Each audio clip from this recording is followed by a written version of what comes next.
Psalm 13. How long, O Lord, will you forget me forever? How long will you hide your face from me?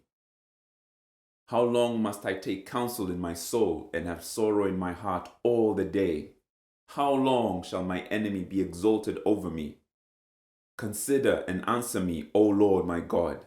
Light up my eyes, lest I sleep the sleep of death. Lest my enemy say, I have prevailed over him. Lest my foes rejoice because I am shaken. But I have trusted in your steadfast love. My heart shall rejoice in your salvation. I will sing to the Lord, because he has dealt bountifully with me. Cool. Hello, everyone. I just thought I'd introduce myself to start off. My name is Michael Pelferman. I joined Life Church in 2020 during the sort of COVID lockdown and all that sort of stuff. So I was first here online, and I've subsequently joined the Boathouse. So it's good to be here. I visited West End last week for the first time. So that was, it's been a while. It's been 2 years, but I got there eventually. But it's good to be here. I am a teacher by profession. I teach in Chichester, so I do that drive each day. I should be on holiday, but here I am. I'm teaching again, but I'm looking forward to it. Forgive me, I use my PowerPoint, so you'll see my sort of teacher, and I'm going to get you guys to think a little bit as well. And I'm going to ask some questions. I'm not going to ask individuals. Don't worry. I'm not going to ask individuals. I'm just going to get you guys to sort of discuss a few things, and then I'll go from there. All right. Cool. So we're starting with Psalm 13. I'm going to read it once more because it's sort of just been, I've just introduced myself. So I'm going to read Psalm 13 again, and then we'll get, by that time, my trusty PowerPoint should be up on the screen. Cool. So it starts, Psalm 13, if you want to follow along with me. It says, how long, O Lord, will you forget me forever? How long will you hide your face from me? How long must I take counsel in my soul and have sorrow in my heart all the day? How long is my enemy going to be exalted over me? Consider, answer me, O Lord, my God. Light up my eyes, lest I sleep the sleep of death. Lest my enemy say, I've prevailed over him. Lest my foes rejoice because I am shaken. But I have trusted in your steadfast love. My heart rejoices in your salvation. I will sing to the Lord. I will sing to the Lord because he has dealt bountifully with me. Cool. There's Psalm 13. We're going to be asking two questions about Psalm 13, and it's going to tell us a little bit about who God is. So we're going to look at the psalm in context. We're going to ask ourselves, well, who is the Lord? Who is Yahweh? This God that this psalm is talking about. And after that, after we figure out, well, who is this God? What does this psalm say about him? We're going to ask the question, well, who should I be? How should I pray? Etc. All right. So before we do that, we're asking ourselves the first question, right? Who is the Lord? Now, in order to do that, we are going to do a little bit of context, a little bit of digging around what Psalm 13 is. And up on the board, a little bit of background about what Psalm 13 is will come up. Okay, so Psalm 13 is a song. Okay, it's something that is made to be repeated. It is a song of lament. So it is this, and you heard me read it, it's this, oh God, where are you? Help me. I can't see you. How long is everything going to be like this? Help me, please. And so it's a song of lament. It's a song, and it's a song of lament.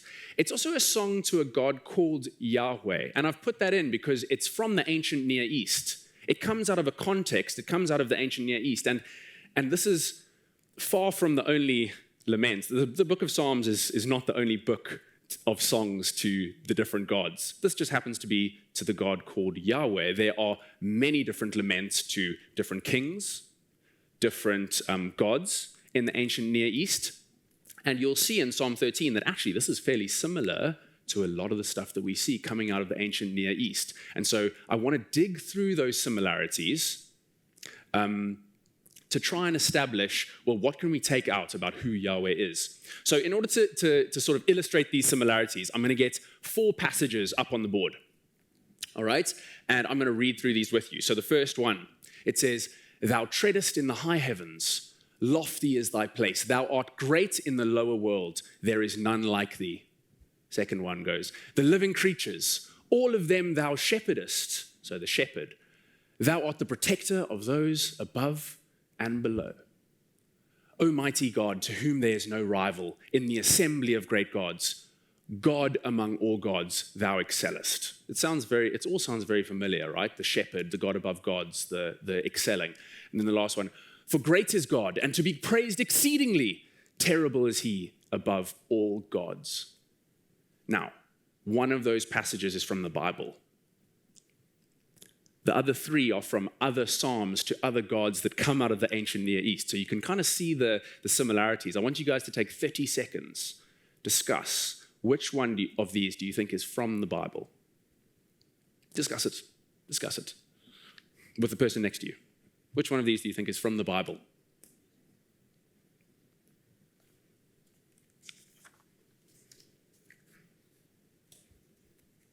Maybe you know it off by heart or something.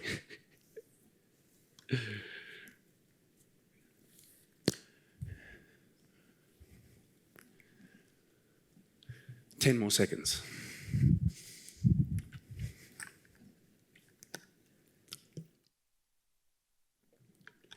All right, cool. Let's go for the first one. Hands up for the first one. The first one from the Bible. A couple of us. Second one? Yeah, I'd probably go with the second one. It's like shepherd, right? God is a shepherd, but apparently there are many gods that are shepherds. Third one? Hands up for the third one. Okay, and then fourth one. Okay, I found the fourth one was a little bit off-putting, terrible above all gods. God's not terrible. Let's see which one is. There you go. Fourth one. It's Psalm 96, verse 4. And so I just wanted to play this game with you guys because I wanted to show you that the Psalms and the book of Psalms, it comes out of a context where the symbols, the metaphors, and the types of language, so these sort of paired lines, are common throughout the ancient Near East. And so for me as a Christian, someone who holds to the Bible, it sort of makes me kind of uncomfortable because you can just hear like historians snickering like, you see, the Bible's just one of many pieces of scripture that came out of the Middle East. And it just happens that Yahweh got through and the rest. We could all be here in 2020 praising Marduk or something like that. And so these similarities make me kind of uncomfortable because I want the Bible to be completely different and unique. And we will see that it is different and unique. But first, we're going to look at the similarities. What do these similarities tell us about who God is? So the next little bit, and I've sort of mentioned this, the language is similar, the structure is similar, and the imagery is similar. I mean, you've got the shepherd there, you've got the great God above all and above and below. And so what are these similarities going to tell us about who this Yahweh is, the Lord? Okay, let's go to the next slide. Well, I picked out two similarities, or two things that these similarities tell us. The first is that God is willing to stoop down and speak our language. So when God enters the scene in the ancient Near East, he sees people groups who have certain symbols, certain ways of talking about God, certain language styles, and he's willing to step into that. And so the Father is willing to put on the culture that we use, the language that we use, and dwell with us in a way that we understood so that he could show himself to us. And so he speaks our language. He's in our midst. And 2,000 years or so later, we see that so the Father puts on language and culture and symbols, and then 2,000 years later, he puts on flesh. And so there's a consistency of character. Some people sometimes say, the God of the Old Testament and the God of the New Testament are sort of different. The one is like this and the other is like this. But actually, what the Son did exactly what the Father had been doing, dwelling with people in their midst. The second one is that he's lowly and meek. So if I was God and I was going to represent myself to a people group, what I'd say is, okay, I pick my spot, and I'd say, you know what? I'm going to show myself to a strong people group. Okay, so maybe the Babylonians, I'd be their God, and I'm going to use them to wipe the floor with all the other gods and establish myself as this absolute deity, because that's right? Because I'm the creator of the universe. But the fact that the creator of the universe, The person who made everything was willing to become a small tribal deity. He was willing to call like an 80-year-old man who still lived at home with his parents and be his God first. That tells you something about his character, right? The creator of the universe was willing to become one of the smallest tribal deities, and we see the consistency of character because when God came to earth, he didn't come in with an army to crush everyone in his opposition. No, he came to 12 people, and he walked around a dust bowl with 12 people for about 3 years. And so you can see he's lowly and meek. I think that's what those similarities tell us. He's willing to take on our space that we find ourselves in. All right, now we're going to move. So the next little part will come up, and we see the similarities between the Father and the Son. Whatever the Father has been doing, so dwelling in our midst, being lowly and meek, we saw that the Son did that when he came as well. He put on flesh and he was willing to dwell with us. And he didn't go big, he went small with a small group of people. All right, so there's a consistency of character. Let's go for the next two. I would say we're now going to go on to the differences. So we've talked about the similarities. We're going to now talk about the differences here. Because it's important that this psalm is different, right? We've seen how it's similar. We need to see how it's now different and how this shows that God is completely different. And in order to do that, I'm going to take one of the symbols or one of the rituals, and I'm going to take sacrifice, and I'm going to show how God uses the symbols and the practices and the language that we were used to, but he completely flips it. Okay, so there was, in the ancient Near East, there was this god called Molech. And Molech is notorious as being a god of child sacrifice. All right? Now, sacrifice is all over. I mean, you go to South America, it's probably quite famous, the sacrificing your children and all that sort of stuff. And we sort of think as Christians, we're like, oh, yeah, no, that was barbaric, that was terrible, that's awful. We would never do that. But actually, this God, Yahweh, is a God of child sacrifice. He's a God of sacrifice.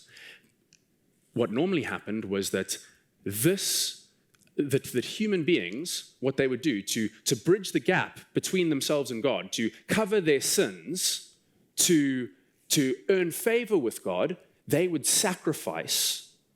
They would make a sacrifice. So this god Molech would require the child to be sacrificed, and then you would find favor with God. Well, Yahweh, he says, well, I get that, people relate to sacrifice. I'm going to use sacrifice, but I'm going to flip it.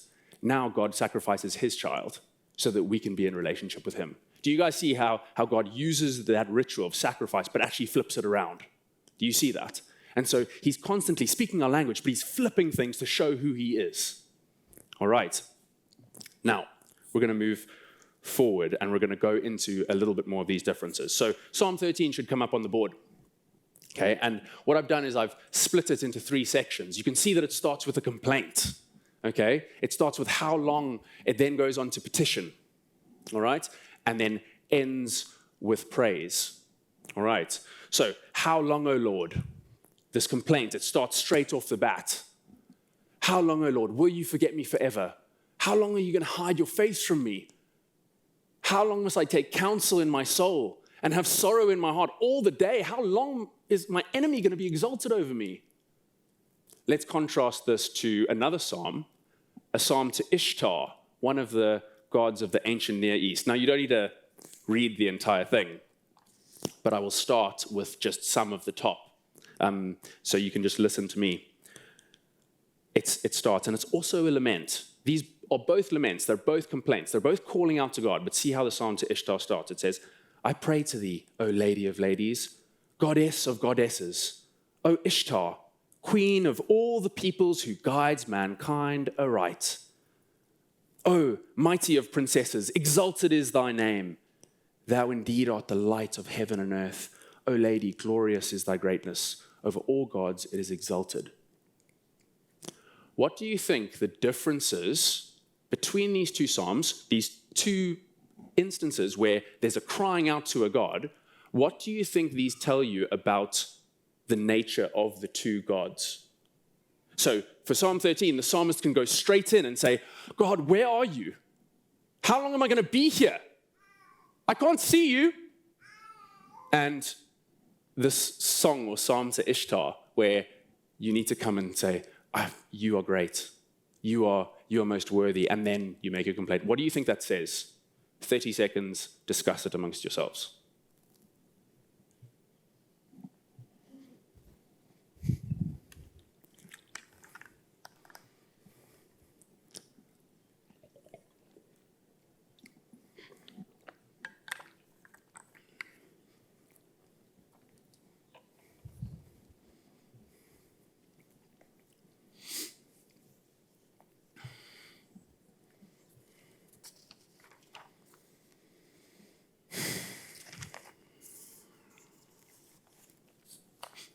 All right.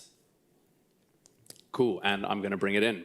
I'm not going to ask any questions, but first thing that stuck out for me is that God is a parent. Think about, say for example, your father was in a meeting, and there was, I don't know, a home office, and they're on a Zoom call. And we've seen this happen, live on the news and stuff. Kids have this idea that they can just run into the room and say, hello, how much longer? But there, in the Psalm to Ishtar, this is a king, this is a queen, this is a boss that you're coming towards. So if your boss is in the office on a meeting and you go in unannounced, you're going to feel real bad, okay? And before you even go in, you're probably going to start with things like, hey, I was wondering if you had some time to talk. I know that you do so much for the company and everything. We really appreciate you down in the staff room. I was wondering if I could just make a quick request. No one speaks to a parent like that. You speak to a boss or a king like that, and you can see it right there, right? In the ancient Near East, the king of the city, or the queen of the city, was basically the representation of the God on earth. And so when you came to the king, you were coming to God, essentially.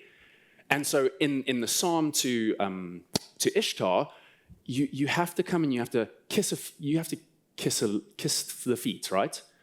You have to be respectable, be presentable. Don't come with your snot and tears straight away. Don't come crying. You're not going to get anything done there. You have to be respectable. That'll come up. You have to look presentable. And then, yes, of course, then it's going to be appropriate to bring up your issues, but not straight away. No, not with Psalm 13. You see, it's made up of the same stuff. There's a complaint, there's a petition, and there's a praise, but the one is flipped because God is a parent. Because God is a parent to us. That's different.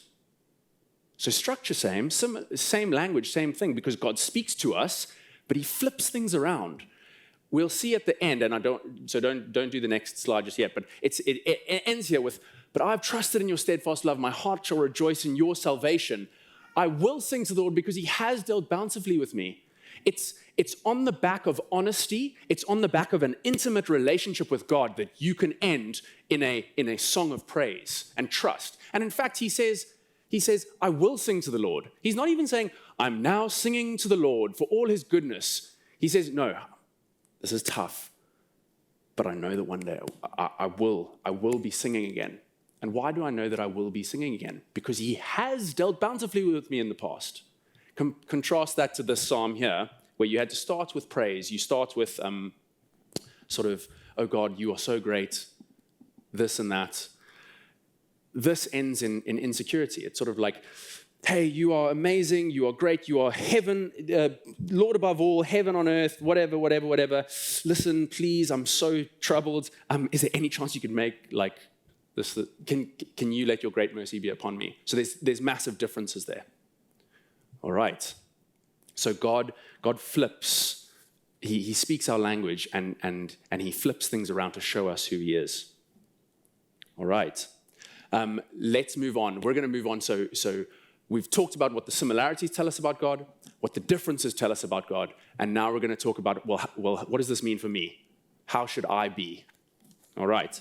And the next slide will come up. Cool. So how do I respond? How do I pray? All right. Well, firstly, it's about honesty. So the first thing is honesty. That should come up on the board over there. Okay. Now, nothing says, you know Jesus teaches us to pray, and he says, start like this. Start with, our Father in heaven, right? Our Father in heaven. Well, nothing says, our Father in heaven, like saying, are we there yet? Parents, you've heard that before. Your kid doesn't need to say, my father, to know that you're their father. All they need to say is, are we there yet? And then you know, okay? So so you can say my Father in heaven by just being honest. You show that relationship instantly. Be honest. Say how you honestly feel. We have that access given to us because God is different. All right. The next thing is wrestle. We can't just ask how much longer. So there's two ways to ask how much longer something is going to be. So say, for example, you're standing in a queue and you go up to the queue and you've been waiting there for, 45 minutes, and you say something like, oh, how much longer is this going to take? Do you think I'm actually asking how much longer it's going to take? Like I want the person at the front to come to me and say, well, it's going to be about 45 minutes and 30 seconds. I'm not asking how much longer it's going to take. I'm having a moan. I'm kind of complaining, right? I'm like, oh, how much longer is this going to be? So when you ask how much longer, actually expect an answer, because you're sitting in this dark place for a reason. So when you ask God, well, how much longer is this? Actually be asking, well, what are you doing in this time? And how much longer is this going to be? And what are you trying to tell me? That's important. You have to wrestle. So there's a place in the Bible where Jacob wrestles with God, and he's wrestling all night to the point where the angel of the Lord, I think, says, okay, well, the day's breaking. I'm going to leave now. And Jacob won't let go. Jacob says, look, you're going to bless me, or you're going to rename me. And again, at the end, Jacob gets a new name, right? He gets renamed by God. And even if it breaks my hip, because that's what happened to Jacob, God broke his hip. That's how much he wrestled. He did not let go. And so we cannot be letting go. We can't go, knock and it'll be given to you. God, where are you? How much longer is this going to take? Okay, I've done my bit. I'm going to go sit down now. I've asked God. I did my bit. Where's God? I don't know. No, you knock and you knock and you knock again. You wrestle until God renames you or breaks or blesses you, even if it breaks your hip. You stay there and you wrestle. I think that's what this psalm teaches us. All right. The next thing is about rejoicing. And this rejoicing bit at the end here, or just in the middle, is kind of the key to the psalm. Because you see, after this point where the rejoicing happens, it turns, and he turns into praise. Now, I want you to see, it says, my foes, and it's all underlined there, it says, my foes rejoice because I am shaken. My foes rejoice because I am shaken. So there's this idea that the people around me, or whoever his foe is, or whoever it is rejoicing because they have some sort of, there's people below them, right? I'm being shaken, so my foes rejoice. And we're just like that. We're just like that. In this world, we have a ladder, for example. And I feel really good about myself when I'm sort of 3/4 up the ladder. I can say that I'm fairly successful. I'm 3/4 up the ladder. What am I actually rejoicing in? Well, I'm rejoicing that there's quite a lot of people below me, so I'm doing pretty well. There's a few people above me, sure, but on the whole, I'm doing pretty well, right? I'm fairly successful. I earn whatever. I have a good family. Other people don't really have a good family, and so this must just say a lot about me, because I'm 3/4 up the ladder. What I'm doing is I'm rejoicing because other people are shaken. All right. So, for example, I'm a school teacher, so I'm not very high up the ladder. I'm sort of maybe down here. So I don't like to stay on the ladder of career too long because I can see so many people up me. No, I'm going to choose a different ladder. I'm going to choose the ladder of morality, and I'm going to say, you know what? I can feel really pretty good about myself. I can feel better about myself than most people. I do this like a noble job. I'm inspiring young minds, right? So I'm like 3/4 up this ladder, and I do my bit. I tithe. I go to church. I'm speaking at the front. I must be doing fairly well, so I must be fairly up the ladder, right? And so I'm rejoicing because I can see that there's a few people who are below me, a few people above me. And this is what I find sort of pleasure in, and people like me as well. But as soon as that ladder gets taken away from me, I'm crushed because that's what I rejoice in. That's what I've been rejoicing in the whole time. So And the thing is on that morality ladder, it can seem like you're rejoicing in God when actually you're rejoicing in your idea of your own spirituality. We see this when Jesus says, 2 people walk into a temple, and the one stands apart from everyone, and he sort of stands at the front and he says, God. And maybe he starts with a praise or something like that. Lord, you are great, and you are the King of Kings and the Lord of Lords. Lord, I just want to thank you that I can tithe. I can tithe my 10%. I thank you that I do all of this stuff. And what he's saying is like, he just basically wants to announce, well, I tithe. I'm not like these other men. I'm not like this tax collector. And so what he's doing is he's on this ladder of morality, and he thinks he's sort of dedicated to God, but actually he's just in love with himself. And so that can be a pitfall for us. Now, it contrasts here, and I think that this psalmist realizes that maybe, at the top, he's sort of like, well, my enemies are above me, because he's on this maybe ladder, maybe he's on a spectrum, and then he steps off.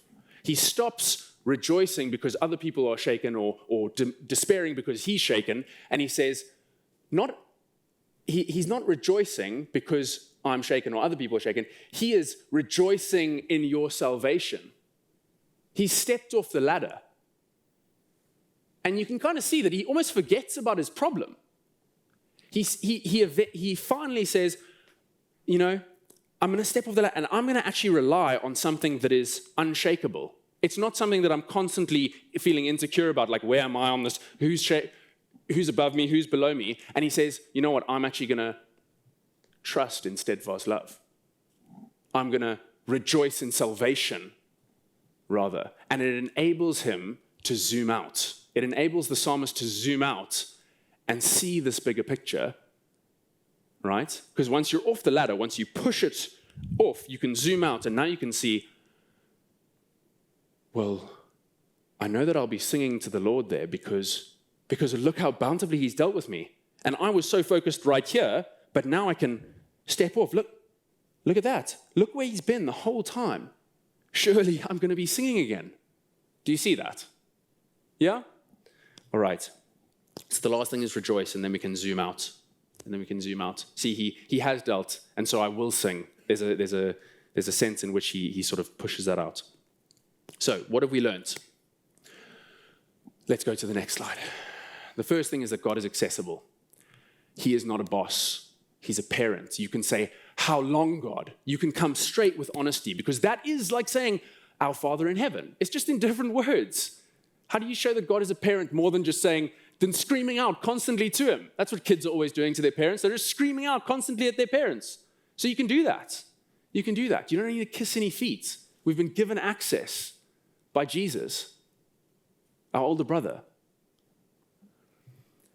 Then the next bit is that, and I just wanted to highlight this one more time, is that we saw that God put on culture and language and symbols to make himself known to us. And so what the psalmist conceived about the Father, the gospel gave birth to in the Son. What the Father had done, the Son continued to do, right? There was a consistency.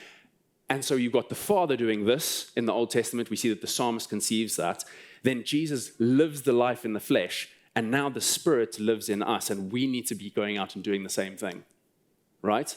The Spirit puts on the church, right? The Father put it on this language and the culture and the symbols. The Son put on the flesh, and he showed us, and he dwelt in our midst, and he changed things around. And now the church, the Spirit is put on the church. And so we are to be speaking the language to people around us.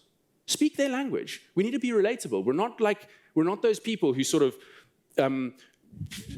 distance ourselves from people. We got to get dirty. We get our hands dirty, soiled in this city, in this life. And so we look very similar. We speak the language, but if you look closely at us, you'll see that we're flipping things around. And that reveals who God is. That reveals who our God is. We've stepped off ladders. We've stepped off this ladder that what everyone feeds off of, oh, am I shaken? Am I not? Am I rejoicing? No, we've rejected that, and now we stand in salvation. We stand in steadfast love. So we got to be in the midst. We got to be in the midst of the city, and we then flip around, and people see who God is. All right. Let's pray.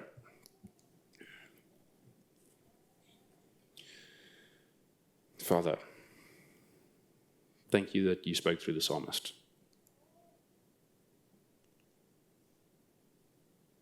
Thank you for the way that you reveal your nature in that psalm.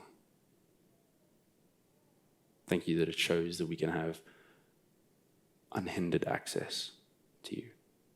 You're like a parent. Thank you that you continued that humble walk with us when you came to earth and you dwelt with us. And Lord, be in us now, in our midst, as you always have been, and help us to dwell with people in their midst, not afraid to get dirty.